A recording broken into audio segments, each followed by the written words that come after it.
I'm here with Julie Schrader, the CEO of Rejuvenating Women, and a year ago we actually shot a video from this very spot. You can see some clips, some footage of that video. What we were doing was simply showing what is happening here at the Rejuvenating Women home, where women who are coming out of human trafficking are actually getting care. They're going through activities that are restoring them so that they can be productive members back in society.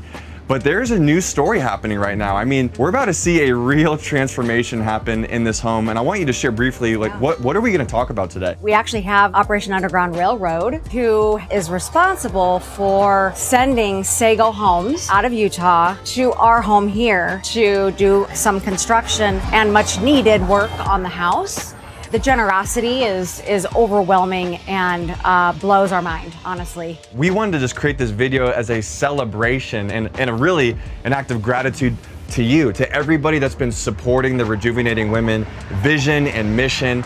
And so the story's getting out. It's reaching the ends of the country. And so we're excited to show you a little bit more about this story as we interview some of the people involved in this project. All right, I'm with Jessica. She's actually the VP of Aftercare for OUR, Operation Underground Railroad, but she's also on the board of directors here at Rejuvenating Women. So Jessica, if you wouldn't mind, what got you involved with working with OUR? I got started a long time ago. I've worked in nonprofit for about 20 years now and lived in Africa before starting with OUR, so had kind of that international perspective of what trafficking looks like in other countries. So it's been 6 years now that I've been with them and I love it. How did OUR get wind of what's happening here at Rejuvenating Women in Omaha, Nebraska, and how did this project that we're gonna do a tour about just a little bit, how did all of that come to play together? Part of it started with the email and then me coming and visiting and then finding out there were some overlapping connections of people we knew from my childhood, and the founder also knew those people. And so I think when you have those hearts and the synergy coming together, it was a no-brainer as far as from the OUR perspective. Rejuvenating Women is helping spread that message. They are the ones that are really helping the Omaha area know that trafficking is happening in our own backyards and that we all can have a part in helping stop trafficking. But also what Rejuvenating Women is doing is helping heal. They are helping girls and women know that that's not the end of their story. Maybe that's something that happened to them, but there's a hope, there's a future, and there are dreams and visions within these girls, and they're helping bring that healing so that they can go on to live the lives that they were meant to live, and that is free from trafficking, free from exploitation, and free to live out their dreams. So what's going on here obviously isn't free. It costs resource, it costs time. I mean, even the guys who came out, they drove 14 hours to come down here. So how is all of this getting funded? OUR loves other organizations and we love to highlight them, and this is definitely all about Rejuvenating Women, but we are so grateful to be able to fund this project, and it's something that has been on our hearts for years and will continue to do, is to help support and financially cover these types of things, because they're doing the hard work day in and day out, and sometimes funding is really difficult, but we believe that we're all in this together. We're better together, and in unity, homes can get remodeled. It's so amazing because this is obviously such a huge problem, not just in America, but worldwide. But to see the humility of these different organizations saying, you know what, it's about the mission, it's not about our organization, and we're better together, and we want to collaborate together.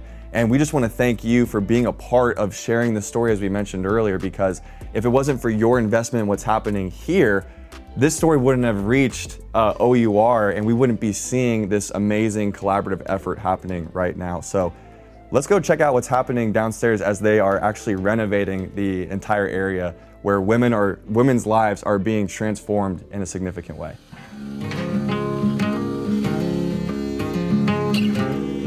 Guys, I'm here with Mike and his son Luke. They literally drove 14 hours all the way from Utah to come and serve Rejuvenating Women by building what you see here. They got some projects upstairs.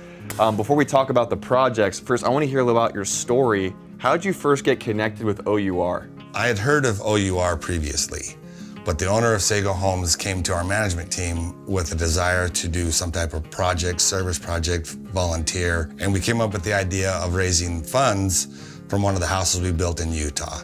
He said, well, we have a rehabilitation house, a safe house in Omaha, Nebraska, and would you be interested in going there and looking at that? I'm like, absolutely. So for me to come and help out as little as I'm doing is nothing, and we love it. I like to work. I like to get my hands dirty and fix things or build things or take things down and start over. It's just what I like to do. I'd love for you to cast some vision about what are you guys doing down here in the basement and what's your plan for upstairs?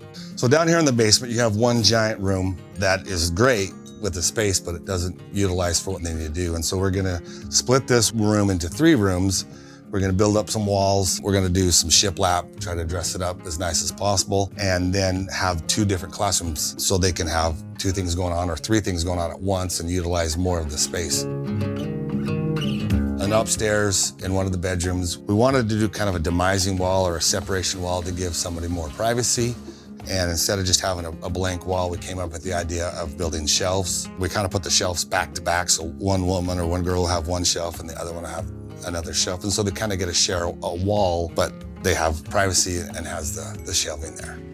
When there was a need to add heating and air conditioning to one of the rooms here that doesn't have it, and it's hot. You can tell today it's hot. We're sweating and working. But to have Fowl HVAC and Mountainland donated to us, I was hoping that I could get a pretty good discount, get something for a better cost, but the fact they donated it was amazing. People want to help out, and a lot of times they don't know how or what they can do, but they want to help out.